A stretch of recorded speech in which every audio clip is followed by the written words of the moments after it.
Square alert অরিজিনালসের সমস্ত গল্পের update পেতে এখনই সাবস্ক্রাইব করুন আমাদের ইউটিউব চ্যানেল। সনকা তার গলায় একটা চাপ অনুভব করে। সে বুঝতে পারে খোকনের বাহু যুগল যেন ধীরে ধীরে বসে যাচ্ছে তার গলাতে দড়ির মতো করে। নিঃশ্বাস নিতে কষ্ট হয় তার। মুখ দিয়ে বেরিয়ে আসে একটা চাপা আর্তনাদ। সভা শেষ হতে বাড়ি ফিরছিল সুধাময়। বাঁশবাগানটার মাথার ওপরে আজ গোল চাঁদ উঠেছে, একটা হিমেল বাতাস বইছে। মনে পড়ে সুধাময়ের খোকনকে এই বাঁশবাগান থেকেই সেদিন জ্বর অবস্থায় তুলে এনেছিল। তারপর এক এক করে যে কি হয়ে গেল, শেষে ছেলেটাকে চিরতরে হারিয়ে ফেলল সে। এসব কথা ভেবেই দুফোঁটা জলের বিন্দু ঝরে পড়ল তার রুক্ষ গাল বেয়ে।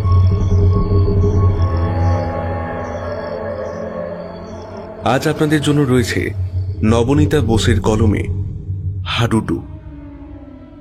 আজকে গল্পের শেষে আপনাদের জন্য থাকছে এই গল্প থেকে একটি প্রশ্ন, যেটির সঠিক উত্তরদাতাদের নাম আমরা পরবর্তী গল্পে ঘোষণা করব, এবং আগের গল্পের সঠিক উত্তরদাতাদের নামও আজ গল্পের শেষে ঘোষণা করা হবে। শুরু হচ্ছে আজকের গল্প।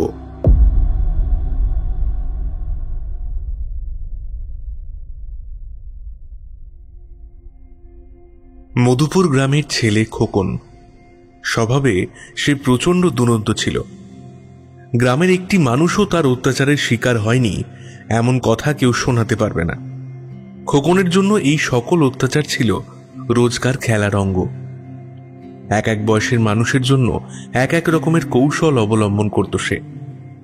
কোনো রাখাল বালক হয়তো মাঠে গরু চড়াতে ব্যস্ত, কাজের ফাঁকে সে একটু জিরিয়ে নিচ্ছে। ঠিক সেই সময় খোকন ধীর পায়ে কোনো শব্দ না করেই চুপি চুপি গরুগুলোর কাছে এসে দাঁড়াত।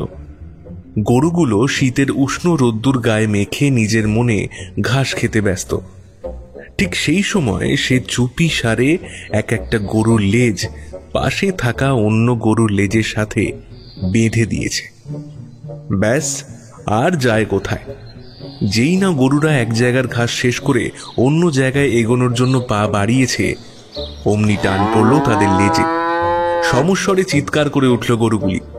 ওদিকে রাখাল বালক তো ঘুম ভেঙে ছুটে বেড়াচ্ছে তার প্রিয় গরুগুলির পিছনে। ওদিকে খোকন মাঠের একধারে দাঁড়িয়ে দাঁড়িয়ে উপভোগ করছে দৃশ্যটা আর হো হো করে হাসছে।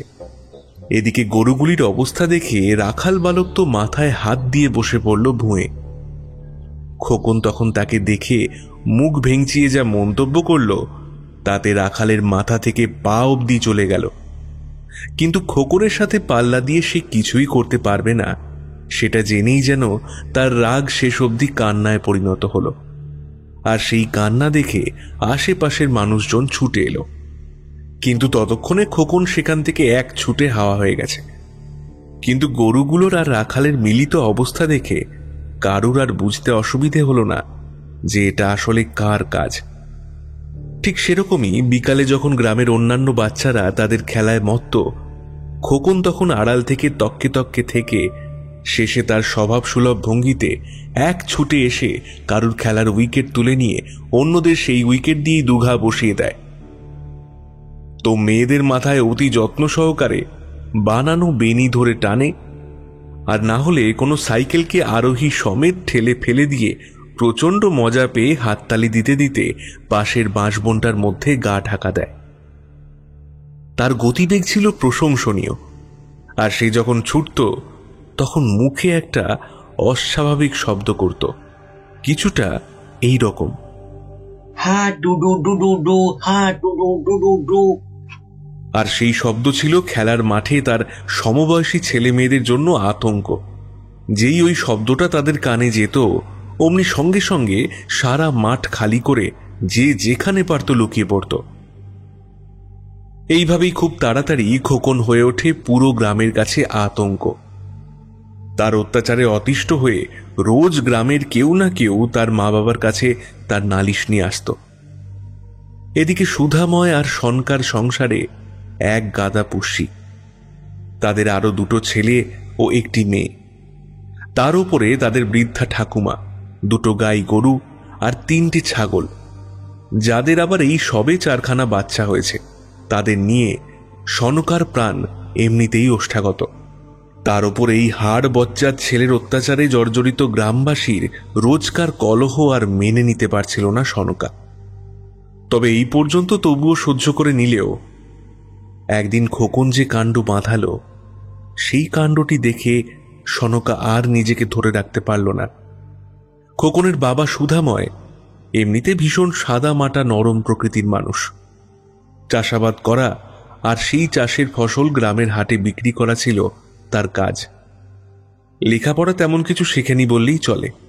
তাই ছেলেকে যাতে একটু লাইক করতে পারে আর যাতে ছেলে বড় হয়ে বাবাকে হিসাবপত্তরে একটু সাহায্য করতে পারে, তাই খোকনকে ভর্তি করেছিল গ্রামের একমাত্র সরকারি স্কুলটাতে। কিন্তু যে ছেলের মাথায় দিনরাত শয়তানের বুদ্ধি খেলা করে, সেই ছেলে কিনা হবে লায়েক। এই কথাগুলি সুধাময়ের আড়ালে অনেকেই আলোচনা করে হাসাহাসি করত। এদিকে খোকনের তো লেখাপড়ায় বিন্দু মাত্র মন ছিল না। তাই একদিন স্কুলের হেডমাস্টার মশাইকে পুকুর পাড় ধরে সাইকেল চালিয়ে স্কুলে আসতে দেখে তার মাথায় নিমেষের মধ্যে খেলে যায় এক কুবুদ্ধি। সে চুপি চুপি এসে দাঁড়ায় পুকুরের পাশের খেজুর গাছটার আড়ালে। হেডমাস্টার মশাই এক মনে শীতকালের সুন্দর রোদ্দুর উপভোগ করতে করতে যেই না খেজুর গাছের কাছে এসে পৌঁছায়, অমনি খোকন খেজুর গাছের আড়াল থেকে সাক্ষাৎ যমদূতের ন্যায় বিশাল জোরে শব্দ করে সাইকেল সমেত হেডমাস্টার মশাইকে ঠেলে দেয় পুকুরের জলে। তারপর তার স্বভাবসিদ্ধ ভঙ্গিতে মুখে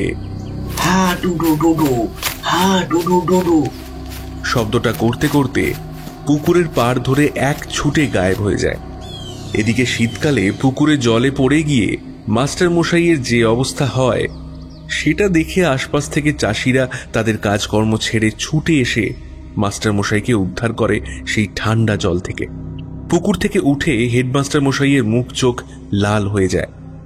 রাগে ফেটে পড়ে সে, আর বহুদিনের চাপা রাগকে প্রকাশ করার সুযোগ পেয়ে একদল গ্রামবাসী, যারা মাস্টার মশাইয়ের এহেন অবস্থার সাক্ষী, তারা চলে খোকনের বাড়ির উদ্দেশ্যে। খোকনের বাড়ির কাছাকাছি যখন ভিড়টা এসে জমা হয়, তখন সনকা সবেমাত্র উনুনে জাল দিয়েছে। এদিকে বাইরে থেকে প্রচণ্ড শোরগোল শুনে সনকা তার মেয়ে পুঁটিকে রান্নাটা চাপাতে বলে মাথার কাপড়টা তুলে বাইরে বেরিয়ে আসে। পুঁটি বাড়ির বড় মেয়ে। মায়ের কাজের জোগাড় যন্ত্র হোক কিংবা তার ছোট ভাই বোনেদের যত্ন করাই হোক, সব কাজে সে সিদ্ধহস্ত। এদিকে গ্রামের লোকেরা সনকাকে দেখেই রাগে ফেটে পড়ে। কেমন ছেলে পেটে ধরেছিলি যে তুই? এ যে গাঁ সমেত সব লোককে জ্বালিয়ে খেলে। সনকার উদ্দেশ্যে বলে খেন্তি পিসি। এখানে বলে রাখা দরকার, গ্রামের এই খেন্তি পিসি যেমন মুখরা, তেমনি দু চক্ষে সহ্য করতে পারত না সনকার গোটা পরিবারটাকে। তাই সব সময় যেন কটু কথা শোনাবার জন্য প্রস্তুত থাকত সে। সনকা এবারে এগিয়ে এসে ভয়ে ভয়ে জিজ্ঞাসা করে, কেন গো খেন্তি পিসি, খোকন আবার কিছু করেছে নাকি? এবারে খেন্তি পিসি এগিয়ে এসে বলে, করেছে মানে? আজ অব্দি আমাদের কম জ্বালিয়েছে ও ছেলে? এমন কইছিস যেন ছেলে তোর এই একেবারে ধোয়া তুলসী পাতা, কি চুটি করেনি। এবারে ভিড়ের মধ্যে থেকে একজন চাষা গোছের মানুষ, যে ঘটনার প্রত্যক্ষদর্শী, সে বলে ওঠে, আরে কি অত ঘুরিয়ে ফিরিয়ে বলছো খেন্তি পিসি, আসল কথাটা তো বলো।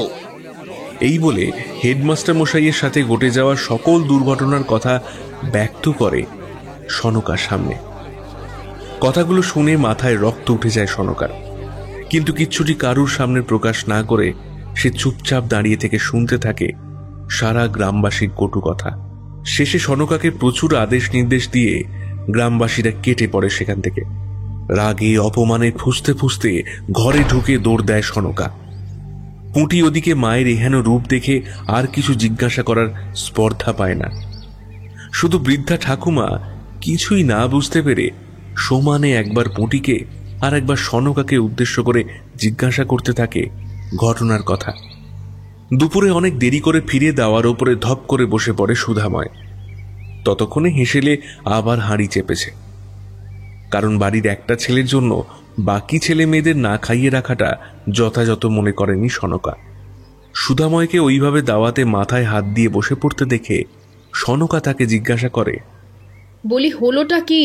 আজ কি নাওয়া খাওয়া সব বন্ধ করে মাথায় হাত দিয়ে প্রহর গুনবে নাকি? হ্যাঁ, রাস্তায় অঙ্কের মাস্টার সতীশবাবুর সঙ্গে দেখা হয়েছিল। উনি বললেন খোকনকে নাকি স্কুল থেকে বের করে দিয়েছে। শুধু এইটুকুই বলেছে?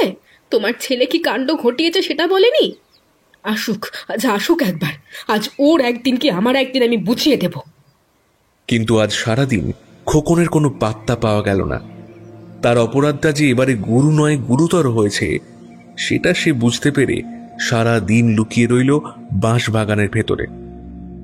কিন্তু যখন অন্ধকার গিলে ফেলল সারা গ্রামটাকে আর বাঁশবাগানের মাথার ওপরে গোল থালার মতো চাঁদটা দেখা গেল, ঘরে ঘরে শঙ্খধ্বনি শোনা যেতে লাগলো, ঠিক তখন সনকার মনে ভয়ের উদ্রেক হতে লাগলো। যতই হোক সে তো মা, ছেলেটা দুরন্ত হতে পারে, মাথায় কুবুদ্ধির কারখানা নিয়ে ঘুরতে পারে, কিন্তু কিন্তু সে তো তার সন্তান। তাই সুধাময়কে ডেকে বলল, বলি ছেলেটা এখনো ঘরে ফেরেনি দেখছো, তাও তুমি বসে আছো? কেমন বাপ হে তুমি? বেরিয়ে একটু দেখো সে কোথায় লুকিয়ে আছে। আমার ভয়ে প্রাণটা কেমন করছে। সনকার কথা শুনে সুধাময়েরও মনে এবার ভয়ের উদ্রেক হলো। সে তড়িঘড়ি একটা টর্চ নিয়ে বেরিয়ে পড়ল খোকনের খোঁজে। সারা গ্রাম তন্ন তন্ন করে খোঁজার পর সুধাময় যখন বাঁশবাগানের ভেতরে ঢুকল তখন ছেলেকে সেখানে অচেতন অবস্থায় খুঁজে পেল। গায়ে হাত দিয়ে দেখল তার গা জ্বরে পুড়ে যাচ্ছে। পাঁজাকোলা করে ছেলেকে তুলে নিয়ে যখন সে ঘরে ফিরল তখন খোকনকে দেখে তার মা সনকা কেঁদেই ফেলল। খোকনকে বিছানাতে শুইয়ে দিয়ে সুধাময় এবার একটু বিরক্ত হয়ে সনকাকে বলল, বলি কেঁদেই যাবে না ছেলেটাকে দেখবে? গাজে জ্বরে পড়ে যাচ্ছে। এই নিয়ে প্রায় 1 মাস জ্বরে ভুগে বিছানার সাথে মিশে যেতে লাগলো খোকন। রমেশ বদ্দি দিনে 3 বার আসে আর তাকে দেখে যায়। এইভাবে রমেশ বদ্দির প্রচেষ্টায় আর সনকার স্নেহ যত্নে একদিন জ্বর ছেড়ে গেল খোকনের। কিন্তু ভাগ্যের পরিহাস নাকি লোকজনের অভিশাপের ফল জানা নেই। খোকন সুস্থ তো হলো, কিন্তু তার পা দুটো যেন দিন দিন শুকিয়ে যেতে লাগলো। না সে উঠতে পারে না সে চলতে পারে। রমেশ বদ্দি তাকে দেখে বলল, ব্যাপারটা ঠিক লাগছে না বৌঠান। তোমার ছেলের যে রোগ হয়েছে সেই রোগের কোনো চিকিৎসা থাকলেও তা আমার জানা নেই। রমেশ বদ্দি হাতুড়ে ডাক্তার, গ্রামের একমাত্র বদ্দি সে। তার দেওয়া ওষুধে কাজ হচ্ছে না দেখে খোকনকে তার বাবা নিয়ে গেল গ্রামের একমাত্র জেলা হাসপাতালে। সেখান থেকে সে জানতে পারল যে পোলিও হয়েছে খোকনের। আর কোনো আশা না দেখে সুধাময় খোকনকে নিয়ে বাড়ি ফিরে আসে। দেখতে দেখতে বছর ঘুরতে যায়, কিন্তু খোকনের অবস্থার কোনো পরিবর্তন হয় না। এখন খোকনের উপদ্রব থেকে গ্রাম রেহাই পেলেও পোলিও আক্রান্ত খোকনকে দেখে অনেকেরই বেশ কষ্ট হয়। সনকা সারা দিন গ্রামবাসীদের সাপসাপান্ত করতে থাকে। তার বিশ্বাস তাদের জন্যই তার ছেলের এই হাল। সুধাময়ও ছেলের এই অবস্থা দেখে মনে মনে কষ্ট পায়। শুধু নির্বোধ বালকের মতো এক দৃষ্টে আকাশের দিকে তাকিয়ে থাকে খোকন। বর্ষাকালে চারিদিকে সবুজে সবুজ প্রান্তর, কখনো কালো তো কখনো সাদা মেঘের খেলা। গাছের কচি পাতা থেকে জল পড়ার শব্দ, বাড়ির গাছে ফলা নতুন লাউ কুমড়ো, সবকিছুই এখন খোকন এক জায়গায় বসে কেমন ড্যাব ড্যাব করে দেখতে থাকে। সে যে আর কখনো ছুটে বেড়াতে পারবে না সেটা সে বেশ ভালোই বুঝতে পারে। এখন বেশিরভাগ সময়ই সে তার হাতের ওপরে ভর দিয়ে পেছনটা মাটিতে ঘষতে ঘষতে বাড়ির পেছনের পুকুরটায় বসে মাছরাঙার মাছ ধরা দেখে। সেদিন প্রচণ্ড বৃষ্টি পড়ছিল সকাল থেকেই। মাঠঘাট জলে ভরে গেছিল। রাস্তায় একটা জনপ্রাণীর দেখা ছিল না। কিন্তু এই প্রচণ্ড বৃষ্টিতেও খোকনের বাবা সুধাময়কে যেতে হয়েছিল শহরে। তাই বাড়িতে ছেলে মেয়ে আর বৃদ্ধা শাশুড়ি মাকে নিয়ে সনকা একাই ছিল বাড়িতে। খোকনের মনে মাঝে মাঝে তার পুরনো সত্তা এখনো উঁকি মারে। আগে আগে এরকম বৃষ্টিতে সে এক ছুটে চলে যেত রতনদের পুকুরে। সেখানে সে সাঁতার কাটত, জলকেলি করত আর গামছায় করে মাছ ধরত। সেই সব দিনগুলোর কথা মনে পড়ে যেতেই তার মনটা হু হু করতে থাকে। তাই বাড়ির পিছনের টলটলে পুকুরটা দেখে মাছ ধরার লোভ সামলাতে পারল না সে। পুকুরটায় মাছ ধরতে যাবার জন্য সে বিচলিত হয়ে ওঠে। সকলে যখন নিজের কাজে ব্যস্ত, তখন খোকন আর নিজেকে সামলাতে না পেরে চুপিসারে বেরিয়ে আসে বাড়ির পিছনে পুকুর পাড়ে। সারা পুকুর তখন জলে থই থই করছিল। ভরা পুকুরে কত জানি মাছ হবে ভেবে খোকন হাতের গামছাটাকে ডুবিয়ে দিতে যায়, কিন্তু এখনো পুকুরের জল তার থেকে অনেকটা দূরে। একটু বিরক্ত হয়ে এবারে খুব ধীরে ধীরে একটা একটা করে সিঁড়ি ভেঙে এগিয়ে যেতে থাকে সে পুকুরের জলের দিকে। একটা সময় জলের নাগাল পায় সে। আনন্দে মনটা ভরে ওঠে তার। মনে মনে ভাবে, এই তো বেশ পুকুরে নামতে পারছি, তাহলে একটু পায়ের উপর ভর দিলে সাঁতারও কাটতে পারবো নিশ্চয়ই। কিন্তু হায় রে বালক হৃদয়, সে জানতো না যে যেই পায়ের ওপরে ভর দিয়ে একসময় সারা গ্রাম চষে বেরিয়েছে সে, আজ সেই পায়ের ক্ষমতা তার দুর্ভাগ্যক্রমে লোপ পেয়েছে। পায়ের ওপরে সামান্য চাপ দিতেই সঙ্গে সঙ্গে তলিয়ে যায় সে পুকুরের অতল গভীরে। হাবুডুবু খেতে খেতে এক সময় তার মাথা অবধি জল উঠে যায়। সবশেষে নিঃশ্বাস নিতে না পেরে একেবারে ডুবে যায় পুকুরের অতল গভীরে। সারা জীবনের মতো সাঙ্গ হয় খোকনের ভবলীলা। চোখ খুলে খোকন দেখল চারিদিকে নিশ্ছিদ্র অন্ধকার বিরাজ করছে। ক্রমাগত ঝিঝি পোকার ডাক ভেসে আসছে। বৃষ্টিটা বোধহয় অনেকক্ষণ আগেই থেমে গেছে। একবার ভালোভাবে চোখ মেলে তাকানোর চেষ্টা করল খোকন। এবারে স্পষ্ট দেখতে পাচ্ছে চারিদিকে জল আর জল। সে জলের নিচে বসে আছে। এই কিরকম কাণ্ড বুঝতে পারল না সে। এবারে খুব কাছেই কোথাও থেকে মানুষজনের কান্নার শব্দ ভেসে আসছে। খুব মন দিয়ে শুনে বুঝতে পারল এ তার মায়ের কণ্ঠস্বর। কেমন মরা কান্না কাঁদছে সে। একবার কাঁদছে, একবার কাদের উদ্দেশ্যে অভিশাপ দিচ্ছে, একবার নিজের ভাগ্যকেই দুষছে। নিজের পোলিওই কুঁকড়ে যাওয়া পাটাকে এবারে মেলে ধরার চেষ্টা করল সে। কিন্তু কি আশ্চর্য, সফলও হলো। সেই পায়ের ওপরে চাপ দিয়ে জল থেকে কিছুটা মাথা তুলে দেখার চেষ্টা করল বাইরে কি হচ্ছে। এবারে অন্ধকারকে সঙ্গী করে পুকুরের একটা কোণ বরাবর কিছুটা এগিয়ে এলো ভিড়টার দিকে। এসে সে যা দেখল তাতে সে কিছুক্ষণের জন্য একেবারে স্থির হয়ে গেল। তার জলে ভেজা পচা গলা দেহটা ধরে তার মা সনকা সমানে বিলাপ করে চলেছে। নিজের বুকের ওপরে একবার হাত দিয়ে দেখল খোকন, সেখানে কোনো হৃদস্পন্দন নেই। মনে পড়ে গেল তার স্কুলে বিজ্ঞানের মাস্টারমশাই একবার বলেছিলেন, যার হৃদস্পন্দন নেই সে নাকি মৃত। এই কথাটা ভেবেই সে বেশ ভয় পেয়ে গেল। কিন্তু তারপরেই একটা শয়তানি হাসি ফুটে উঠল তার মুখে চোখে। সকলে যদি ভালোভাবে লক্ষ্য করত তাহলে দেখত পুকুর পাড় থেকে কিছুটা দূরে জলের মধ্যে খোকনের চোখটা কেমন ধক করে জ্বলে উঠল। একটা বিদঘুটে হাসি তার এক কান থেকে অপর কান পর্যন্ত ছড়িয়ে পড়ল। মনে মনে ভাবল সে, তার মানে জলে ডুবে মারা গিয়ে সে এখন কোনো অপশক্তিতে পরিণত হয়েছে। মনে মনে বেশ খুশিই হলো সে। এখন আর কোনো রোগবালাই নেই তার শরীরে। কেউ তাকে আর সহানুভূতির নজরে দেখবে না। যখন গ্রামের আর সবাই, বিশেষ করে যারা তার অভিযোগ নিয়ে তার বাড়িতে এসে তার নামে কটু কথা শুনিয়ে যেত, তারাই আবার যখন তার অসুস্থতার সময় তাকে রোজ রোজ বাড়ি বয়ে এসে সহানুভূতি দেখাতো, তখন তার মনে যেন আগুন জ্বলে উঠত। মনে হতো প্রত্যেকটা মানুষের মাথা যেন কুড়ুলের এক কোপে কেটে নেয় সে। তার ভাই বোনেরা যখন বাড়ির উঠানে খেলা করত, সে তখন একধারে চুপচাপ বসে বসে দেখত। কেউ তাকে একবারের জন্য কাছে টেনে নিত না। আর মাঝে কতবার তাকে অন্যের কথায় বাঁশপেটা করেছে তার শেষ নেই। বাবাও কোনোদিন মাকে থামাতে আসেনি। একমাত্র দিদি তাকে লুকিয়ে লুকিয়ে এটা সেটা খেতে দিত, ঘুমালে মাথায় হাত বুলিয়ে দিত। একমাত্র সেই যা আমাকে ভালোবাসতো। কথাগুলো ভেবেই তার মুখের হাসিটা মুখেই মিলিয়ে গেল। রাগে তার সারা শরীরে আগুন জ্বলতে লাগলো। সে আবারও অন্ধকারকে আশ্রয় করে পুকুর পাড় থেকে দূরে সরে গেল। দূর থেকেই সে দেখতে পেল কয়েকজন তার শরীরটাকে একটা বাঁশের মাচায় বাঁধছে।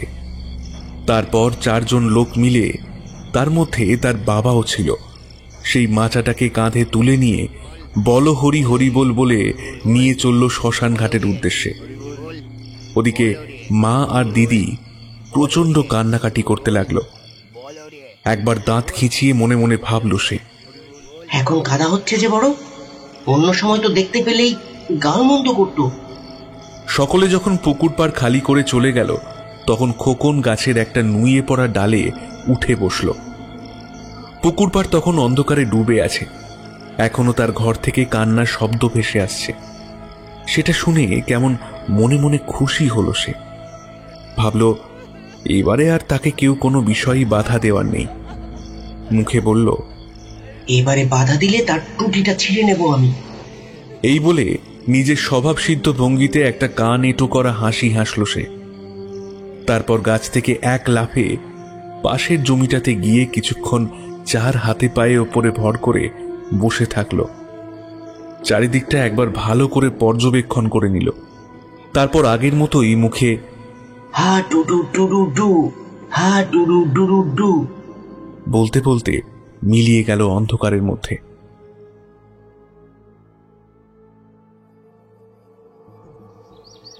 সকাল সকাল সরলার আর্তনাদ শুনে বাড়ির সকলেই ব্যস্ত হয়ে বেরিয়ে এলো। তার সাথে গ্রামের অন্যান্য বাড়িতে তখন সকালে উঠোন পরিষ্কারের পালা চলছে। তারাও সকলে হাতের কাজ ফেলে রেখে দৌড়ে এলো সরলার বাড়িতে। সবার চোখেই একটা জিজ্ঞাসু দৃষ্টি।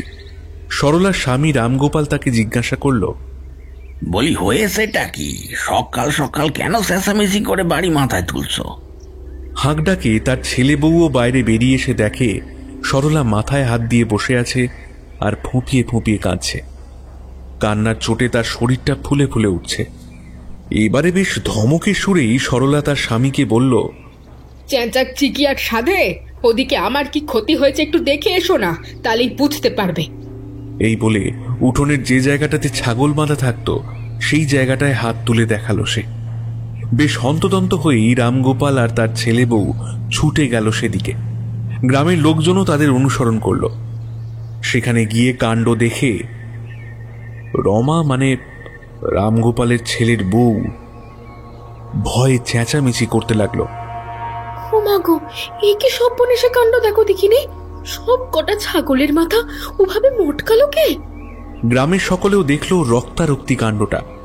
শুধু সব কটা ছাগলের মাথা ঘাড় থেকে উল্টো দিকে ঘুরিয়েই দেয়নি, তার সাথে প্রত্যেকটা ছাগলকে কে যেন অর্ধেক করে খেয়ে রেখে গেছে।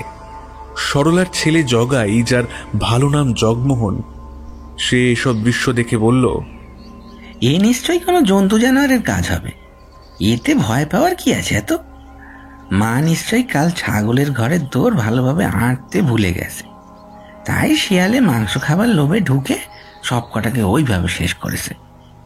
সরলা এবারে নিজের জায়গা থেকে দ্রুত উঠে পড়ে বলল, না, আমার স্পষ্ট মনে আছে, আমি কাল রাতে শোয়ার আগেও একবার দেখে গেছি যে গরু ছাগলের ঘরের দরজাগুলো বন্ধ কিনা। শিয়াল এলো আর ছাগলের দরজাগুলো খুলে ছাগলগুলোকে এইভাবে শেষ করে রেখে গেল। এ কিভাবে সম্ভব বলো দেখিনি? প্রশ্নটা সে ছুঁড়ে দিল সেখানে থাকা সমগ্র গ্রামবাসীদের দিকে। এবারে গ্রামের বড় মাথা হরিচাটুর্যে প্রবেশ করল রামগোপালের ভিটেতে। সে সব কাণ্ড কারখানা দেখে কিছুক্ষণের জন্য থ মেরে গেল।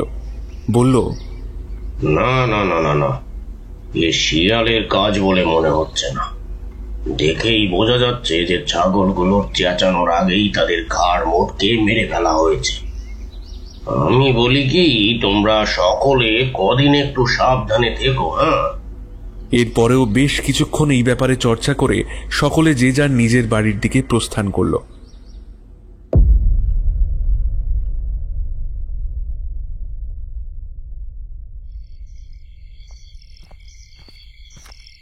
আজ শহর থেকে ফিরতে বড্ড রাত হয়ে গেল। মনে মনে ভাবল সুশীল কর্মকার।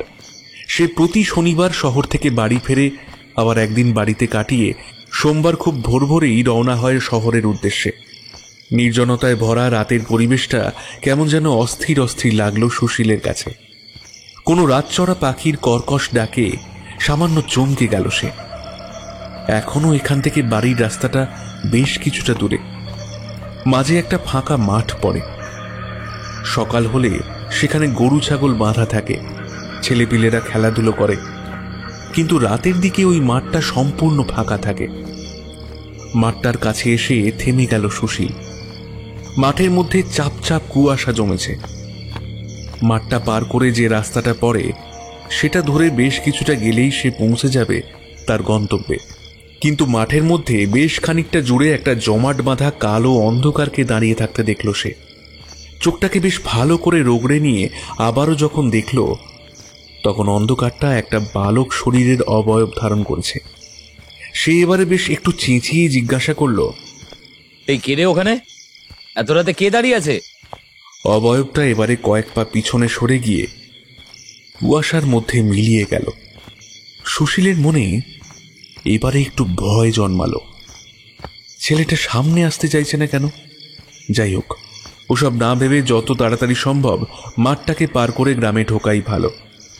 এই কথা ভেবে সুশীল এবারে বেশ জোরে জোরেই পা চালাতে লাগলো।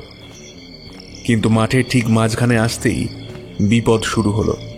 সে যতবারই এগোতে যায় একটা ছোট ঘূর্ণায়মান বাতাস তার পথ রোধ করে দেয়। সেই জায়গার বেশ কিছু পাতা আর ধুলো সমেত সেটা তার সামনে পাক খেতে থাকে, যেন একটা ছোটখাটো ধুলোর ঝড়।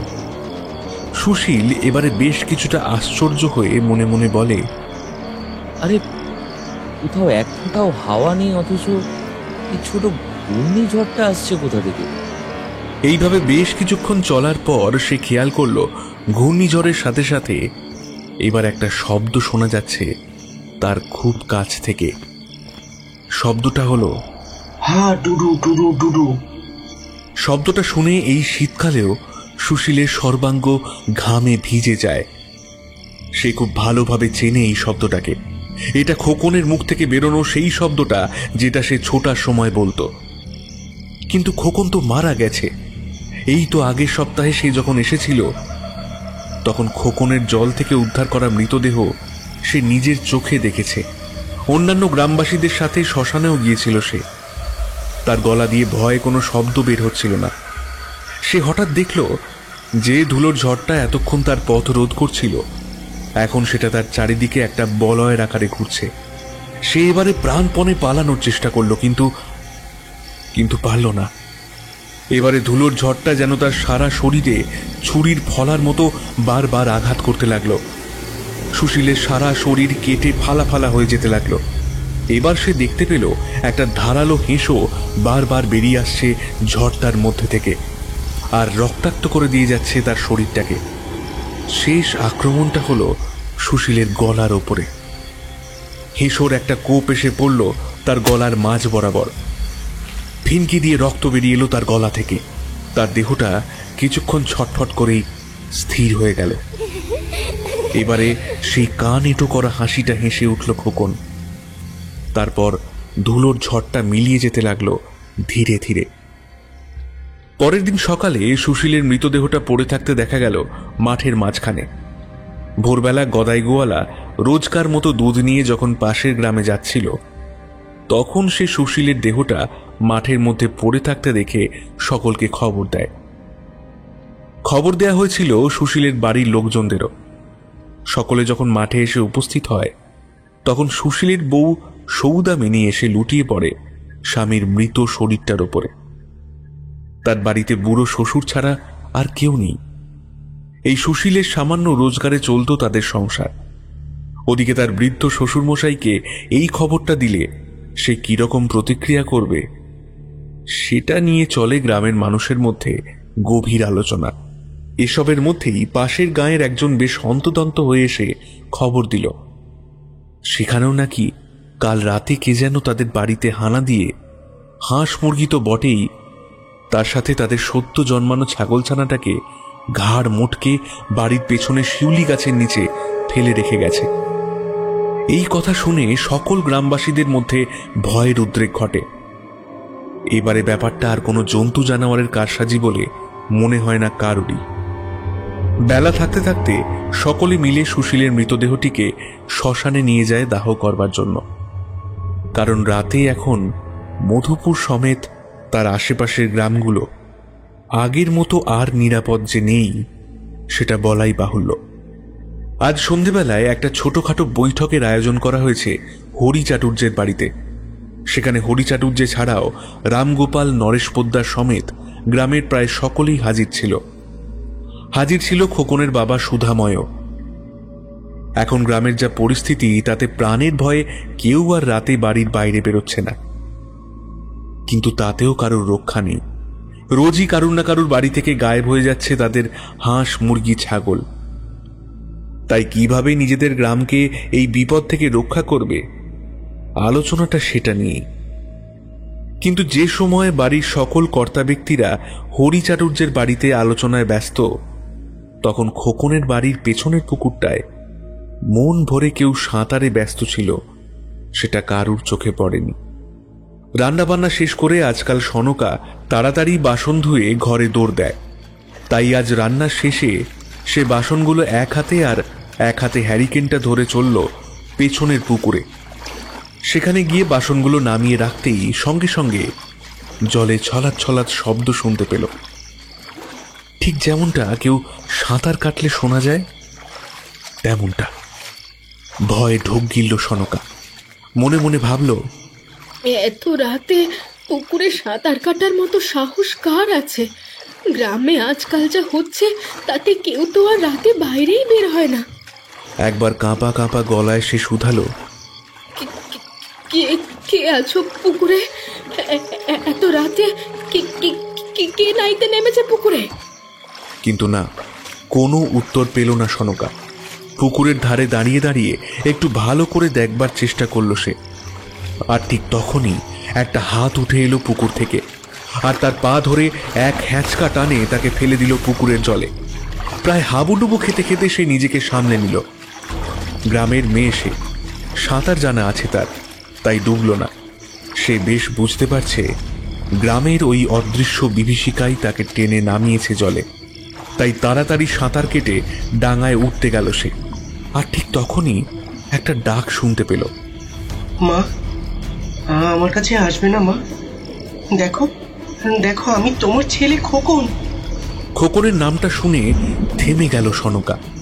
আধ কোমর জলে দাঁড়িয়ে সনকা কান্না ভরা কণ্ঠে জিজ্ঞাসা করল, খোকন, খোকন এলি আমার বাবা, আমার খোকন কোথায় তুই বাবা? একবারটি আয় তোর মায়ের কাছে, তোর মায়ের প্রাণটা জুড়ে তাহলে। ও খোকন, আয় বাবা আমার কাছে, আয় বাবা। এবারে সনকার একদম কাছেই জল থেকে মাথা তুলে দাঁড়ালো খোকন। তার কালো ভয়ঙ্কর শরীরটা দেখেও তার মা সনকার একটুও ভয় করল না। সে জড়িয়ে ধরতে গেল তার ছেলে খোকনকে। মাতৃহৃদয়ে তার সন্তান বিয়োগে কেমন কাঁদে, তাই ভয়াল দর্শন প্রাণহীন অবুঝ মনের বালকের পক্ষে বোঝা দায়। খোকনের মা যতই তাকে বুকে পেতে চায়, সে ততবারই তার হাত ফসকে পালায় আর হো হো করে হেসে ওঠে। না, সেই হাসি আহ্লাদের হাসি নয়, সেই হাসি ছিল হিংসাত্মক হাসি। তার পিঠে পড়া প্রতিটা ঘায়ের প্রতিশোধ নিতে চায় সে। খোকনকে স্পর্শ করতে না পেরে সনকা কান্নায় ভেঙে পড়ে। ঠিক তখনই খোকন ধরা দেয় তার মায়ের আলিঙ্গনে। ঠিক আগের মতো গলাটা জড়িয়ে ধরে সে মায়ের। সনকা আবেগ জড়ানো কণ্ঠে তাকে বলে, তোর মাকে ছেড়ে এতদিন কোথায় ছিলি বাচ্চা? আমি যে রোজ তোকে খুঁজি এই পুকুর ঘাটে এসে। মুখে কিছু বলে না খোকন, শুধু জড়িয়ে ধরে থাকে তার মাকে। ওদিকে সনকাও পরম স্নেহে হাত বুলিয়ে দেয় তার গায়ে, মাথায়। আর ঠিক তখনই হঠাৎ খোকনের মুখ দিয়ে বেরিয়ে আসে সেই শব্দটা, হা টুডু টুডু টু, হা টুডু টুডু টু। সনকা তার গলায় একটা চাপ অনুভব করে। সে বুঝতে পারে খোকনের বাহু যুগল যেন ধীরে ধীরে বসে যাচ্ছে তার গলাতে দড়ির মতো করে। নিঃশ্বাস নিতে কষ্ট হয় তার। মুখ দিয়ে বেরিয়ে আসে একটা চাপা আর্তনাদ।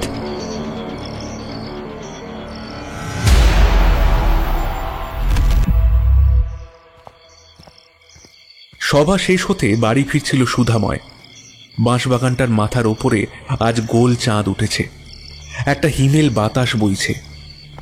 মনে পড়ে সুধাময়ের খোকনকে এই বাঁশবাগান থেকেই সেদিন জ্বর অবস্থায় তুলে এনেছিল। তারপর এক এক করে যে কি হয়ে গেল, শেষে ছেলেটাকে চিরতরে হারিয়েই ফেলল সে। এসব কথা ভেবেই দুফোঁটা জলের বিন্দু ঝরে পড়ল তার রুক্ষ গাল বেয়ে। বাড়িতে ঢুকেই সনকাকে ডাকল সুধাময়। বলল, বলি ও গিন্নি, কোথায় গেলে? এক ঘটি জল দাও দেখিনি। কিন্তু জল নিয়ে বেরিয়ে এলো তার বড় মেয়ে পুঁটি।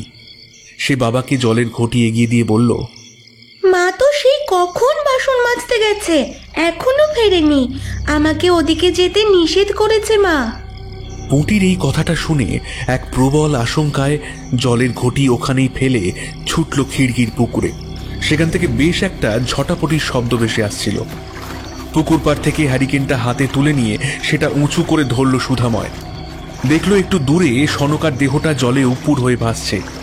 সঙ্গে সঙ্গে জলে ঝাঁপ দিল সুধাময়। সনকার কাছে পৌঁছে সে তার মাথাটাকে জল থেকে তুলে ধরল। বেশ কিছুক্ষণ কসরত করে তার শরীরটাকে জলের বাইরে আনলো সে। সুধাময়ের ওই রকম প্রতিক্রিয়া দেখে পুঁটিও দাঁড়িয়েছে পুকুর পাড়ে এসে। সে তার বাবাকে তার মাকে তুলে আনতে সাহায্য করল। পাঁজাগোলা করে সনকাকে ভেতরে নিয়ে গেল সুধাময়। পেছনে পুঁটি এবার হাতে তুলে নিল হ্যারিকেনটা। ঠিক সেই সময় তার চোখ গেল পুকুর পাড়ের একটা অন্ধকার কোণায়। কেউ যেন একটা আধডোবা হয়ে দাঁড়িয়ে আছে জলের ভেতরে। ভালো করে দেখার জন্য হাতের হ্যারিকেনটা তুলে ধরল সে। আর তখনই একটা ছলাৎ শব্দে ডুবে যেতে দেখল তার ভাই খোকনকে। রোজ রাতে খাওয়া দাওয়া শেষে একটু ছাদে পায়চারি করার অভ্যাস আছে মধুপুর সরকারি স্কুলের হেডমাস্টার মশাই রমাপদ গাঙ্গুলির। আজ এই নিয়মের কোনো অন্যথা হল না। তিনি রাতের খাওয়া দাওয়া শেষে যখন ছাদে উঠলেন, তখন নিস্তব্ধতার চাদর মুড়ি দিয়ে গ্রামটা যেন ঝিমোচ্ছে। গ্রামে ভৌতিক উপদ্রব আজকাল প্রায় রোজকার ঘটনা হয়ে দাঁড়িয়েছে। এই তো সেদিন নাকি খোকনের মা সনকাকে ওই অপশক্তি জলে ডুবিয়ে মারার চেষ্টা করেছিল। ঠিক সময় সুধাময় এসে তাকে উদ্ধার করে। খোকনের কথাটা মনে পড়তেই একটা দীর্ঘ নিঃশ্বাস ফেলে নিজের মনেই মাথা নাড়লেন রমাপদ গাঙ্গুলি। ছেলেটা একেবারে বখাটে ছিল, কিন্তু ওর শেষ পরিণতি যে এইরকম হবে তা কেউ হয়তো আন্দাজও করতে পারেনি। একটা ঝুপ করে শব্দ ভেসে এলো রমাপদ গাঙ্গুলির কানে। একটা ছায়াকে ছাদের অপর প্রান্তে লাফ দিয়ে পড়তে দেখলেন তিনি। পা টিপে টিপে ওইদিকে এগোলো রমাপদ গাঙ্গুলি। আজ আকাশে চাঁদের আলো স্পষ্ট থাকলেও ছাদের ওই দিকটা তুলনামূলকভাবে অন্ধকার ছিল। অন্ধকারে কোনো কিছুই তার চোখে পড়ল না। একটা স্বস্তির নিঃশ্বাস ফেলে পিছন ঘুরে চলেই আসতে যাচ্ছিলেন, ঠিক সেই সময় একটা কালো বিড়াল হঠাৎ ছাদের পাঁচিল থেকে লাফ দিয়ে ছাদের ওই অন্ধকার জায়গাটার মধ্যে মিলিয়ে গেল। একটু চমকে গেলেও রমাপদ গাঙ্গুলি মনে মনে ভাবলেন, আর ছাদে না থাকাই ভালো। এই ভেবে যেই ছাদের দরজার কাছটা এগোলেন, অমনি বিড়ালটার আর্তনাদ শুনে তার বুকটা ধক করে কেঁপে উঠল। যেই উনি আবার পিছন দিকে ফিরে তাকালেন, অমনি মৃত বিড়ালের দেহটা তার পায়ের কাছে এসে পড়ল। হতভম্ব হয়ে গেলেন রমাপদ গাঙ্গুলি। চোখের সামনে মরা বিড়ালটাকে পড়ে থাকতে দেখে আতঙ্কে উনি শিহরিত হয়ে গেলেন। বিড়ালটা তার সামনে পড়েছিল, তার ঘাড়টা উল্টো দিকে মোচকানো ছিল। বিড়ালটার মুখ থেকে গলগল করে রক্ত বেরিয়ে আসছিল। সে এক বীভৎস দৃশ্য, যা দেখে কিছুক্ষণের জন্য রমাপদ গাঙ্গুলি কিংকর্তব্য বিমূঢ় হয়ে দাঁড়িয়ে রইলেন। তারপর সম্বিত ফিরতেই যত তাড়াতাড়ি পারলেন দরজাটা পার করে সিঁড়ি বেয়ে নেমে আসতে লাগলেন। কিন্তু শেষ রক্ষা আর হলো না। সিঁড়ি দিয়ে নামার সময় কেউ যেন তার পিঠে ঠেলা মারল। নিজের টাল সামলাতে না পেরে উনি গড়িয়ে পড়লেন সিঁড়ি বেয়ে। আওয়াজ পেয়ে বাড়ির ভিতর থেকে ওনার স্ত্রী, ছেলে, ছেলের বউ সকলে বেরিয়ে এসে দেখল রমাপত গাঙ্গুলি জ্ঞান হারিয়ে পড়ে আছেন মাটিতে। তক্ষুনি সকলে মিলে ধরাধরি করে ওনাকে নিয়ে গেল ঘরের ভিতরে। কিন্তু এই বিপদের মধ্যে কেউ সেরকম ভাবে খেয়াল করল না যে কেউ একজন তাদের অন্ধকার ছাদের কোণে দাঁড়িয়ে এই পুরো পরিস্থিতিটা উপভোগ করছে। সবাই ভেতরে চলে যেতেই ছাদের ওই অন্ধকারটা থেকে বেরিয়ে এলো খোকন। তার মুখে সেই শয়তানি হাসিটা আবার খেলা করছে এখন। তার চোখটা অন্ধকারের মধ্যে একবার ধক করে আগুনের মতো জ্বলে উঠল। এবার ছাদ থেকে মরা বিড়ালের দেহটা হাতে তুলে নিয়ে প্রচন্ড রাগে তার মাথাটাকে শরীর থেকে আলাদা করে দুদিকে ফেলে দিল। তার রক্তমাখা হাতটাকে সে পরম তৃপ্তির সাথে চেটে নিল। তারপর ছাদ থেকে এক লাফে পড়ল ভুঁয়ে। তারপরই মাটি থেকে কিছুটা শূন্যে উঠে হা ডুডু ডুডু ডুডু মুখে শব্দটা করতে করতে ছুটে চলল অজানার দিকে। জলে ডুবে যাওয়ার পর যখন সনকার হুঁশ আসে তখন সবার আগে সে খোকনের নাম ধরে ডাকে। পাশেই বসেছিল রমেশ বদ্দি। তিনি একবার আর চোখে সুধাময়ের দিকে তাকালেন। তারপর সনকার হাতটা ধরে তার স্পন্দন অনুভব করে বললেন, এখনো স্বাভাবিক হতে সনকার বেশ কিছু সময় লাগবে। এবারে সুধাময়কে তার ছেলেপিলেদের সাথে একবার ঘরের বাইরে যেতে বললেন। খুব স্নেহ মাখানো কণ্ঠে এবার রমেশ বদ্দি সনকাকে জিজ্ঞাসা করলেন, মা, তোমার গলায় ও ঘাড়ের পেছন দিকেও কিসের চিহ্ন? মনে হচ্ছে যে কেউ সজোরে তোমার গলাটা টিপে ধরেছিল। ডুকরে কেঁদে ওঠে সনকা। রমেশ বদ্দি এবারে সনকাকে আশ্বস্ত করার ভঙ্গিতে বলেন, কেঁদো না মা, আমি তোমার বাবার মতো। আমাকে খুলে বলো কি হয়েছিল। সুধাময় কি কোনোভাবে তোমাকে আঘাত করার চেষ্টা করেছিল? এবারে জোরে জোরে বেশ না সূচক ভঙ্গিতে মাথা নাড়ল সনকা। সে রমেশ বদ্দিকে বলল, এ কথা ভাবাও পাপ বদ্যিমশাই, এমন স্বামী মেয়েরা ভাগ্য করে পায়। কিন্তু আজ যা হলো তা আমি কিভাবে আপনাকে যে বলবো সেটাই বুঝে উঠতে পারছি না। কিন্তু না বললে যে আবার এই গ্রামের অনেক বড় ক্ষতি হয়ে যাবে বদ্যিমশাই। তোমার বলা কথা আমি বিশ্বাস করবো মা, শুধু আমাকে বলো কি হয়েছে। এবারে সনকা তার সাথে ঘটে যাওয়া সকল ঘটনা খুলে বলে রমেশ বদ্দিকে। সেই কথাগুলি শুনে বৃদ্ধ রমেশ বদ্দির মুখ হাঁ হয়ে যায়। সে কল্পনাও করেনি মারা যাওয়ার পর খোকন আবার এরকম নৃশংসভাবে ফিরে আসবে এই মধুপুর গ্রামে। সেদিন রমেশ বদ্দির সনকাদের বাড়ি থেকে বেরোতে বেশ রাত হয়ে গিয়েছিল। সুধাময়দের বাড়ি থেকে রমেশ বদ্দির বাড়ি খুব বেশি দূরে নয়। তাই সুধাময় যখন বৃদ্ধ রমেশবাবুকে বাড়ি পর্যন্ত এগিয়ে দিয়ে আসবে বলে অনুরোধ জানিয়েছিলেন তখন রমেশ বদ্দি মানা করে দেন। আজ প্রায় 50 বছরের ওপরে হয়ে গেছে রমেশ বদ্দি এই মধুপুর গ্রামের বাসিন্দা। তার বাবা শ্রীযুক্ত অশোক বদ্দিও একজন আয়ুর্বেদ চিকিৎসক ছিলেন। বংশ পরম্পরায় রমেশবাবুরা এই একই চিকিৎসার মাধ্যমে সারা মধুপুর গ্রামকে রোগমুক্ত করে এসেছেন। কিন্তু আজ যে ঘটনার কথা উনি সনকার মুখে শুনেছেন সেই ঘটনার কোনো ব্যাখ্যা শাস্ত্রে আছে বলে তো মনে হয় না। এই সমস্ত কথাই ভাবতে ভাবতে বদ্যিমশাইয়ের গতিবেগ সামান্য শিথিল হয়ে গিয়েছিল। হঠাৎ খোকনের কথাটা মনে পড়তেই আবারও উনি নিজের গতি বাড়ালেন। আজ আকাশ মেঘে ঢেকে আছে, তাই চাঁদের উপস্থিতি তেমন চোখে পড়ছে না। রাস্তাটা বেশ অন্ধকার, তার উপরে খানাখন্দে ভরা। গ্রামের বর্তমান পরিস্থিতি আপাতত রমেশবাবুকে ভাবিয়ে তুলেছে।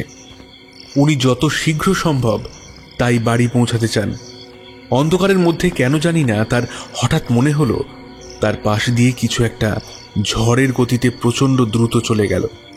একবার ওনার মনে হলো বুঝি মনের ভুল। আরও দুবার ওনার সাথে একই ঘটনা ঘটে যাওয়ায় এবারে বেশ ভয় পেয়ে গেলেন রমেশ বদ্দি। বৃদ্ধ রমেশবাবু দৌড়তে শুরু করলেন নিজের বাড়ির দিকে। বাড়ির ঠিক দরজার সামনে এসে এবারে উনি একটু শান্তি পেলেন। কিন্তু তখনই হঠাৎ পিছন থেকে একটা শব্দ শুনে ওনার মাথা থেকে পা পর্যন্ত শিথিল হয়ে গেল। হা ডুডু ডুডু ডুডু। পিছনে তাকিয়ে দেখলেন একটু দূরে অন্ধকারের মধ্যে খোকন দাঁড়িয়ে আছে। তার চোখ দুটি দিয়ে যেন বেরিয়ে আসছে আগুনের স্ফুলিঙ্গ। মুখে দানবীয় হাসি লেগে আছে। এমনি খোকনের গায়ের রং ছিল কালো, এখন যেন এই অন্ধকারের মধ্যে তাকে আরো কালো ঠেকছে। মাথায় তার কোনো চুল অবশিষ্ট নেই, সারা গায়ে লেগে আছে কুকুরের শ্যাওলা। নিজের একটা পা সামান্য পিছনে করে মাটিতে ঘষে নিয়ে ছোটার প্রস্তুতি নিচ্ছিল। সেটা দেখে রমেশ বদ্যি বেশ ভালোভাবেই বুঝতে পারছিলেন তার আসন্ন বিপদের কথা। তিনি আর এক মুহূর্ত অতিবাহিত না করে বাড়ির উঠোনের মধ্যে প্রবেশ করে ভয়ার্ত কণ্ঠে বারবার অনুরোধ করতে লাগলেন নিজের স্ত্রীকে দরজা খুলে দেওয়ার জন্য।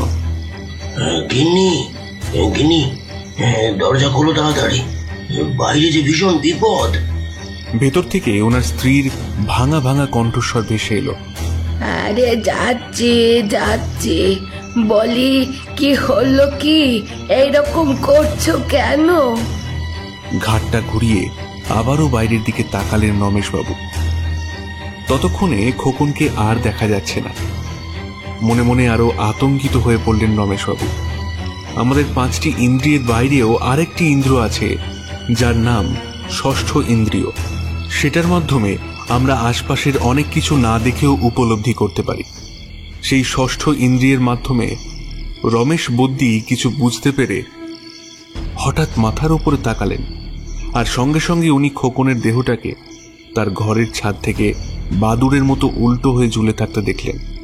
ঠিক সেই মুহূর্তেই খট করে একটা শব্দ হতেই চমকে সামনের দিকে তাকালেন বদ্যিমশাই।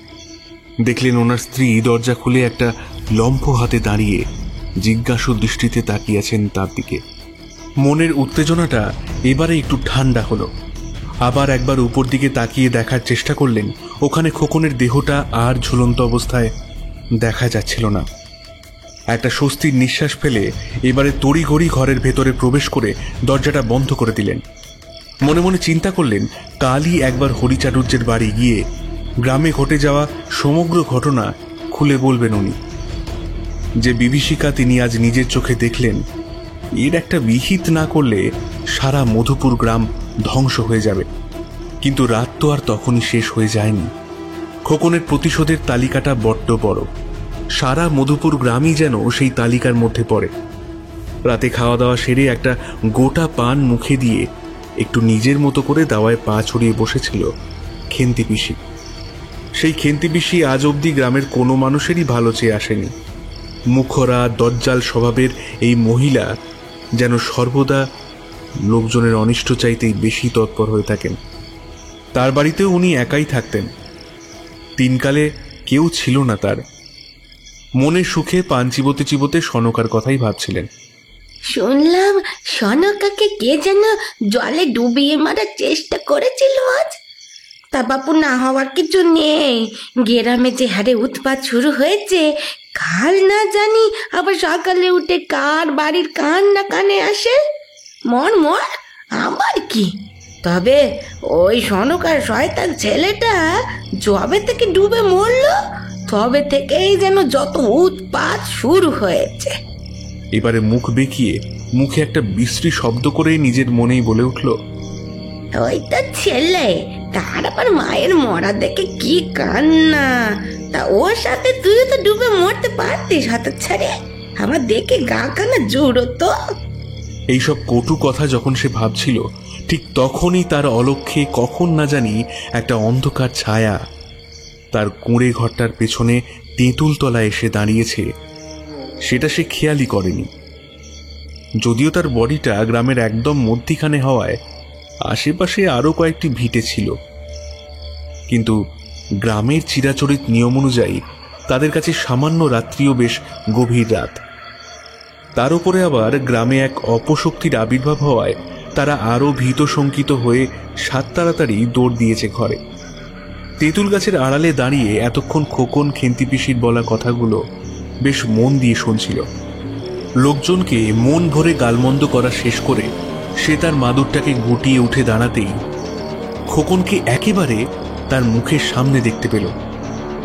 এভাবে হঠাৎ করে খোকনের ভয়ঙ্কর রূপকে নিজের সামনে দাঁড়িয়ে থাকতে দেখে সে বেশ সজোরেই চেঁচাতে গিয়েও পারল না, কারণ তাকে বিন্দুমাত্র চিৎকার করার সুযোগ না দিয়েই খোকন 2 হাত বাড়িয়ে তার গলাটা ধরে একেবারে পিছন দিকে ঘুরিয়ে দিল। সঙ্গে সঙ্গে কোনো রকম শব্দ ছাড়াই খেন্তি পিসির দেহটা কাটা কলা গাছের ন্যায় ধপ করে মাটিতে পড়ে গেল। সেটা দেখে খোকন তার সরু লকলকে জিভটা বের করে এনে নিজের শুকিয়ে যাওয়া ঠোঁটটা একবার চেটে নিল।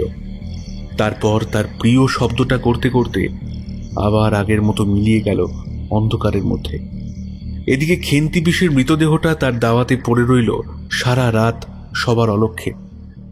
সকালবেলা সকলের ঘুম ভাঙল সরলার চিৎকারে। রোজ সকাল সকাল উঠে ঘরের কাজ সারা সরলার অভ্যাস। সরলাদের বাড়ির ঠিক অপর প্রান্তেই খেন্তি পিসির বাড়ি। সরলা রোজকার মতো সকালে উঠে বাড়ির দোর খুলতেই খেন্তি পিসির ঘাড় মটকানো দেহটা আবিষ্কার করে। সেটা দেখেই সে চিৎকার করে জ্ঞান হারায়। রমেশ বদ্দির ডাকে রামগোপাল সহ গ্রামের বড় মাথারা গিয়ে হাজির হল হরি চাটুর্যের বাড়িতে। সবাই একত্রিত হবার পর বেশ চিন্তার সাথে মাথা নেড়ে হরি চাটুর্য বলল, এসব কি হচ্ছে বলুন তো বদ্নি মশাই? গ্রামে একের পর এক প্রাণ কিভাবে শেষ হয়ে যাচ্ছে, এসব তো আর চোখে দেখা যায় না। আমরাও যেন সন্ধ্যার পর বাড়িতে বসে পেমাদ গুনি আজকাল। কখন বলতে কখন এই ভগবান দত্ত একটিমাত্র প্রাণের উপরে কোপ নেমে আসে তার ঠিক নাই। এবারে সকলকে থামিয়ে দিয়ে রমেশ বদ্দি বললেন, তোমাদের চিন্তা আমি বুঝতে পারছি। সকলের বাড়িতেই এই একই রকমের পরিস্থিতি এখন, কিন্তু এইভাবে ভেঙে পড়লে তো চলবে না আমাদের। যে বিপদ আমাদের এই মধুপুর গ্রামে এসে হাজির হয়েছে তার মোকাবেলা আমাদের সকলকে একজোট হয়ে করতে হবে। আমি জানি আমার সাথে কি হচ্ছে, আর এই সমস্ত ঘটনার পেছনে কে আছে। ও রমেশ কাকা, এসব তুমি কি বলছো? এসব তুমি জানলে কিভাবে? সে এক ভীষণ ভয়ঙ্কর পরিস্থিতিতে আমি জেনেছিলাম গোপাল। ও পরিস্থিতির মধ্যে যেন কাউকে পড়তে না হয়।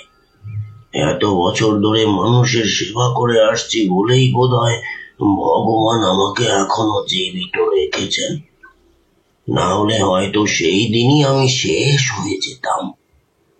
এই কথাটা বলে রমেশবাবু সব কথা খুলে বলল সকলের সামনে।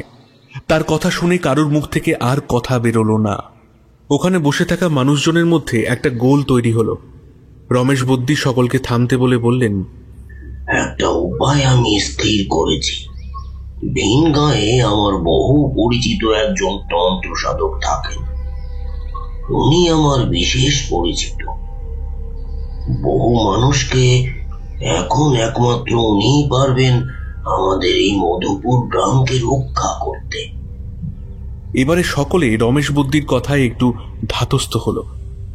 রমেশ বদ্দি সকলকে বেশি করে সতর্ক করে দিলেন, যদিও উনি খুব শীঘ্রই এসে উপস্থিত হবেন, যতক্ষণ না উনি আসছেন তোমরা রাতে একটু সতর্ক থেকো। বাড়ি থেকে বিনা প্রয়োজনে বাইরে বেরিও না বাবু। আর হ্যাঁ, যেটা সবচেয়ে প্রয়োজনীয়, এই মুহূর্তে এই কথাগুলো যেন কেউ সুধাময়ের পরিবার কেউ জানিও না। এই বলে সেদিনের মতো সভা শেষ করলেন।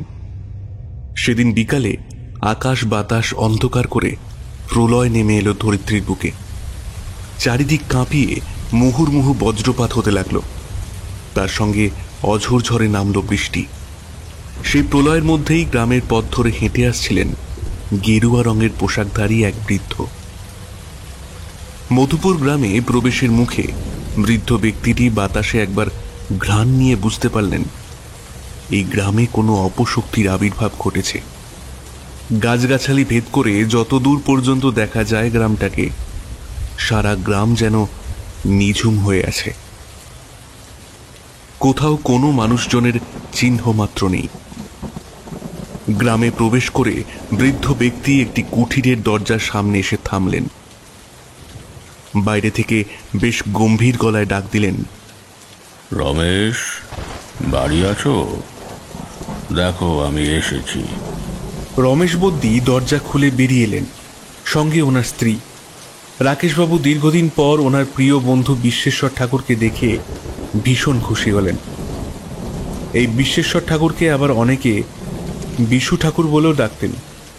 রমেশবাবু বিশ্বেশ্বর ঠাকুরের হাত জড়িয়ে ধরে গদগদ হয়ে বললেন, হ্যাঁ, এসেছো তুমি বিশু ঠাকুর।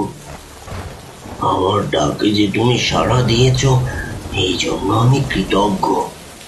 তুমি জানো না আমরা কি বিভীষিকার মধ্য দিয়ে জীবন যাপন করছি। এবারে সৌম্যদর্শন বিশ্বেশ্বর ঠাকুর রমেশ বদ্দিকে বুকে জড়িয়ে ধরলেন। মুখে তার সদা বিদ্যমান সেই সুন্দর হাসি। রমেশবাবুর গিন্নি সুরলা দেবী এবারে এগিয়ে এসে ওকে করজোরে নমস্কার জানিয়ে তার স্বামীর উদ্দেশ্যে বললেন, ওগো শুনছো, উনি তো পুরো ভিজে গেছেন, ওনাকে আগে ঘরে নিয়ে যাও, পরে কথা হবে খন। এবারে রমেশ বদ্দি তার বন্ধুকে আপ্যায়ন করে ঘরে নিয়ে গেলেন। সন্ধেবেলা রমেশ বদ্দি আর তাঁর বন্ধু বিশু ঠাকুর এসে বসলেন বাড়ির দাওয়ায়। তখন বৃষ্টি থেমে গিয়ে একটা মিষ্টি শীতল বাতাস বইছে। বিশু ঠাকুর এবারে রমেশ বদ্দিকে বললেন, তখন আমি তোমার গৃহে ঢোকার সাথে সাথে তুমি আমাকে কোনো বিভীষিকার কথা শুনিয়েছিলে। তোমার দেওয়া পত্রেও আমি এরম কিছুরই আভাস পেয়েছিলাম। তোমাদের গ্রামে ঢোকার সাথে সাথেই আমি টের পেয়েছি কোনো এক শক্তিশালী অপশক্তির অস্তিত্ব। তাই আমাকে পুরোটা খুলে বলো, কিছু লুকিও না। কোনো কিছু লুকানোর নেই বিশু ঠাকুর, তোমাকে আমি সবটাই বলবো। সেই বিভীষিকাকে আমি নিজে প্রত্যক্ষ করেছি, আর সে যে কি ভয়ঙ্কর তা আমি তোমাকে বলে বোঝাতে পারবো না।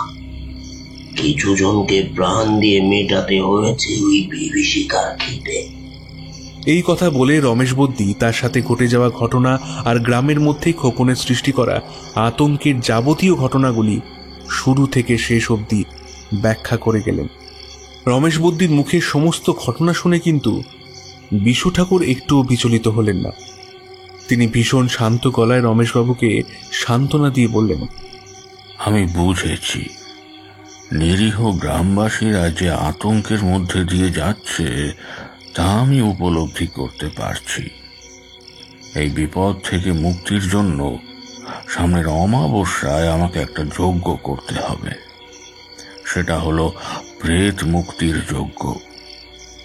এ ধরনের প্রেত শক্তিশালী হবার সাথে সাথে বেশ জেদি আর অবুঝ হয়। আমি কাল একবার তার ভিটেতে যাব। তার মায়ের সাথে কিছু কথা আছে আমার। তবে হ্যাঁ, এটুকু বলতে পারি যে সব ঘটনার পরিপ্রেক্ষিতে আমার এই ধারণা হয়েছে যে খোকনের আত্মা ভীষণ ধূর্ত। তাই আমাদের প্রতিটা পদক্ষেপ বেশ মেপে মেপে ফেলতে হবে। আজ অমাবস্যা, কথা মতো আজ এই যজ্ঞের আয়োজন করা হয়েছে সেই পুকুর ঘাটেই। সেখানে সনকা, বিশু ঠাকুর আর রমেশ বদ্দি ছাড়া গ্রামের আর কাউকে উপস্থিত থাকতে আগে থেকেই নিষেধ করেছিলেন বিশু ঠাকুর। রাত বাড়ার সাথে সাথেই বিশু ঠাকুর একটা অগ্নিকুণ্ডের সামনে বসে যজ্ঞ শুরু করলেন। সারা গ্রাম জুড়ে তখন এক নিস্তব্ধতা বিরাজ করছিল। প্রতিটা গ্রামবাসী আজ নিজ নিজ গৃহে দৌড় দিয়েছে। সকলেই আজ ভীত ও সন্ত্রস্ত। ফাঁকা গ্রামের মধ্যে শুধুমাত্র বিশু ঠাকুরের গমগমে কণ্ঠে মন্ত্র আওড়ানোর শব্দ শোনা যাচ্ছিল। হঠাৎ পুকুরের জল অস্থির হয়ে উঠল। পুকুরের কালো জলে হঠাৎ একটা মাথা দেখা গেল। জলের ভেতর থেকে ধীরে ধীরে একটা কালো শরীর সকলের সামনে প্রকট হলো। তার মাথায় চুল নেই, চোখ দুটো লালচে, যেন আগুনের স্ফুলিঙ্গ বেরিয়ে আসছে সেই চোখ দুটি থেকে। মুখে তার এক অকৃত্রিম ভয়ঙ্কর হাসি, যেন সে মনে মনে কোনো ভয়ঙ্কর অভিসন্ধি আটছে। একটা বিশ্রী শব্দ করে হেসে উঠল খোকন। বিশু ঠাকুর এবারে হঠাৎ তার দুই চোখ বড় বড় করে খুলে ফেললেন।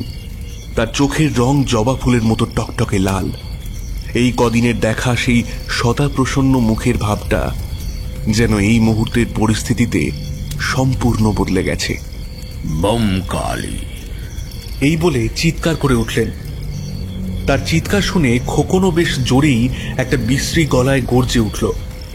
এবারে বিশু ঠাকুর তাকে জিজ্ঞাসা করলেন, মৃত্যুর ওপার থেকে তোর ফিরে আসার কারণ কি? কোন প্রতিশোধ নিতে এসেছিস তুই? কি অভিসন্ধি তোর? এবারে আবারও গর্জে উঠল খোকন।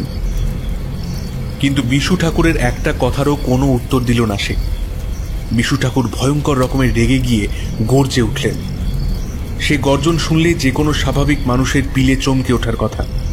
কি হলো? কথার উত্তর দিচ্ছিস না কেন? আমার কথার উত্তর কি তাহলে তুই দিবি না? খোকন বিশু ঠাকুরের কথা শুনে এবার তার দাঁত মুখ খিঁচিয়ে না সূচক ভঙ্গিতে মাথা নাড়ল। ঠিক তখনই বিশু ঠাকুর তার হাতে কিছুটা ছাই তুলে নিয়ে তাতে বিড়বিড় করে মন্ত্র পড়ে ছুঁড়ে দিলেন খোকনের দিকে। খোকনও সঙ্গে সঙ্গে ঝড়ের গতিতে চোখের নিমেষে এক ছুটে গিয়ে বসল পাশের নুইয়ে পড়া খেজুর গাছটার ওপরে। বিশু ঠাকুর খোকনের গতিবেগ দেখে স্তম্ভিত হয়ে গেলেন।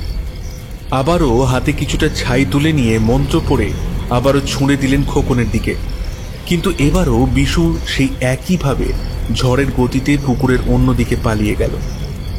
এইভাবে বেশ কয়েকবার বিশু ঠাকুরকে পরাস্ত করে খোকন বেশ মজা পেয়ে গেল, খ্যানখ্যানে গলায় হাসতে লাগল।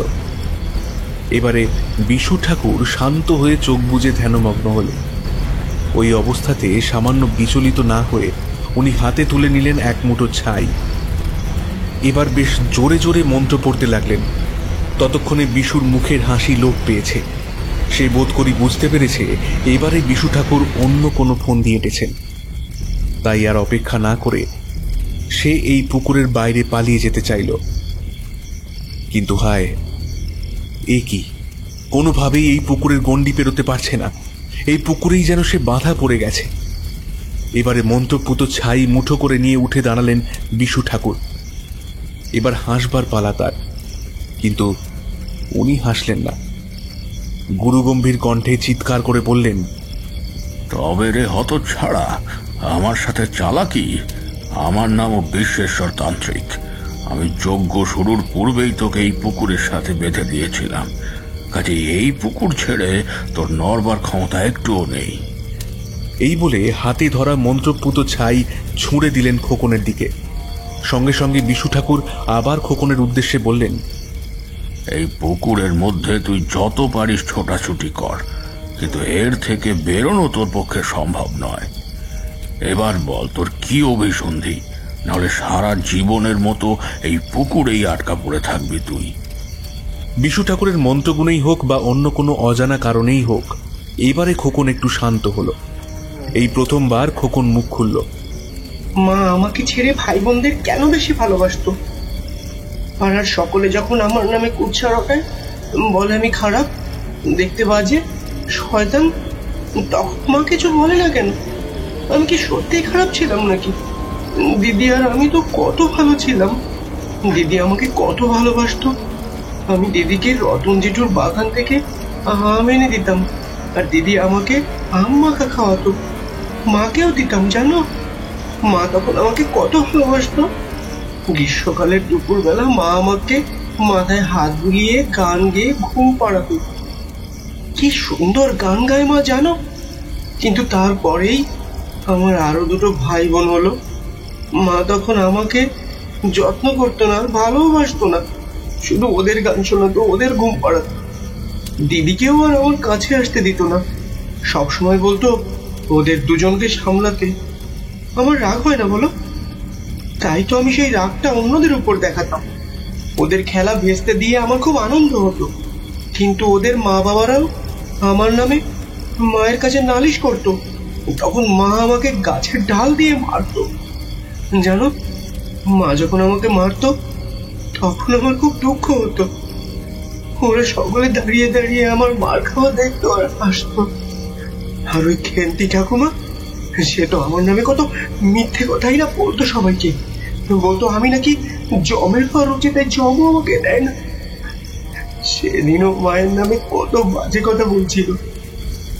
আমি তেঁতুল গাছের আড়ালে দাঁড়িয়ে সব শুনেছি। তাই তো আমি ওর ঘাড় উটকে দিয়েছি। ওর ঘাড় তো আমি সেজন্যই মটকেছি। বিশু ঠাকুর আর রমেশ বদ্দি খোকনের কথা চুপ করে শুনছিলেন। ওদিকে খোকন তার মায়ের দিকে তাকিয়ে বলল, আমি যখন আর চলতে পারতাম না, তখন জানো মা, আমার না খুব কান্না পেত। শুধু মনে হতো আমি তোমার কোলে মুখ গুজে কাঁদি। তুমি আমার কাছে আসতেই না, তুমি ভাই বোনদের সামলাতে। সেদিন যখন আমি ডুবে যাচ্ছিলাম, আমি আমি মা বলে চিৎকার করেছিলাম, কিন্তু তুমি শুনতে পেলে না। হয়তো ভাই বোনদের নিয়ে সেদিন তুমি ব্যস্ত ছিলে, আর আমি ডুবে গেলাম। ওই সময় আমার খুব কষ্ট হচ্ছিল মা। খোকনের কথা শেষ হতে না হতেই সনকা কান্নায় ভেঙে পড়ল। কান্না মাখানো কণ্ঠে সে খোকনকে বলল, না রে বাপ, তুই আমাকে ভুল বুঝছিস। আমি তোকে হারিয়েছি, কি কষ্ট পাচ্ছি এ কেবল এক মায়ের হৃদয়ে যায় না। মায়ের কাছে কি কোনো সন্তান ছোট বড় হয় রে বাপ? তুইও যা, তোর ভাই বোনও তাই। বিশু ঠাকুর মনে মনে ভাবলেন, এক বালকের তার মায়ের জন্য হওয়া অভিমান, যার জরিমানা সারা গ্রামকে দিতে হচ্ছে। তবে গ্রামের মানুষদেরও অপরাধ কম নয় এখানে। তার বিচার আমি পরে করব। এই ভেবে উনি খোকনের উদ্দেশ্যে বললেন, তোর অভিমান একদম খাঁটি, কিন্তু তুই এখন মৃত, তাই এই জীবিত মানুষের ভিড়ে তুই থাকতে পারবি না। তোকে ফিরে যেতে হবেই তোর নিজ স্থানে। বল, তুই রাজি তো? বাবা খোকন, এই গ্রামকে তুই ক্ষমা করে দে বাবা। এই গ্রামের সকলে তোর উপর অন্যায় করেছে আমি মানছি, কিন্তু তুই এবারে আমাদের ক্ষমা করে দে বাবা, আমাদের মুক্তি দে। খোকন এবারে সেখানে উপস্থিত সকলের জন্য বলল, আমি যাব কি করে? ওই জলের তলায় যে বড্ড অন্ধকার। মা, তুমি যাবে না আমার সাথে? আমি তো সেদিন তোমাকে নিতেই এসেছিলাম। আমার সঙ্গে চলো না মা, আমার যে বড্ড ভয় করে। ছেলের এই ধরনের কথায় সনকার মন কেঁদে ওঠে। সনকা বলে ওঠে, হ্যাঁ বাবা, যাবো আমি এক্ষুনি আসছি। এই বলে সে নেমে যায় এক কোমর জলে। ওদিকে রমেশ বদ্যি এই দৃশ্য দেখে বিচলিত হয়ে ওঠে। এ কি করছে সনকা? তক্ষুনি বিশু ঠাকুর তার হাতটা ধরে নেয় আর নিজের ঠোঁটে আঙুল রেখে চুপ করতে ইশারা করে। তারপর বিশু ঠাকুর নিজের জায়গায় ফিরে এসে মন্ত্র পড়তে শুরু করেন। এদিকে আকাশের পূর্ব কোণে ভোরের লাল আভা দেখা দিয়েছে। সেই আভাতে রমেশ বদ্যি দেখে সনকা তার ছেলেকে কোলে তুলে নিয়ে জড়িয়ে ধরে ধীরে ধীরে নেমে যাচ্ছে পুকুরের জলে। খোকনও এখন শান্ত ছোট্ট বালকটি হয়ে নিজের মায়ের কোলে যেন বহুদিনের না পাওয়া আরামটা ভোগ করে নিচ্ছে। সনকা খোকনকে কোলে নিয়ে ডুব দিল পুকুরের জলে।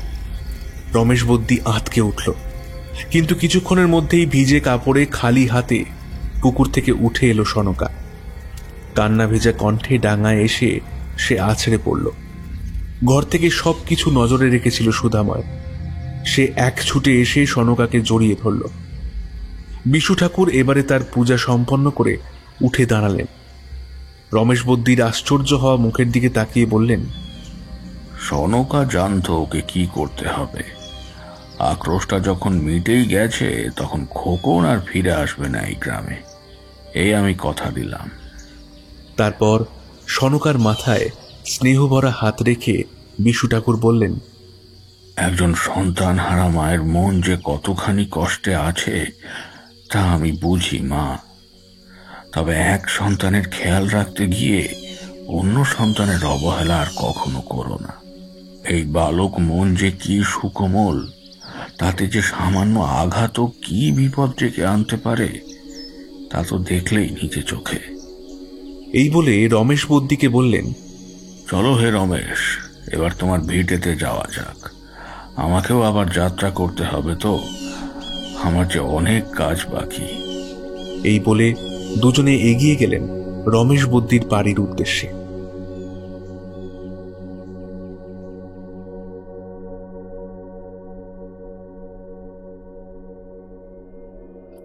আজকে আপনাদের জন্য যে প্রশ্নটি রয়েছে সেটি হল, খোকনের কি হয়েছিল?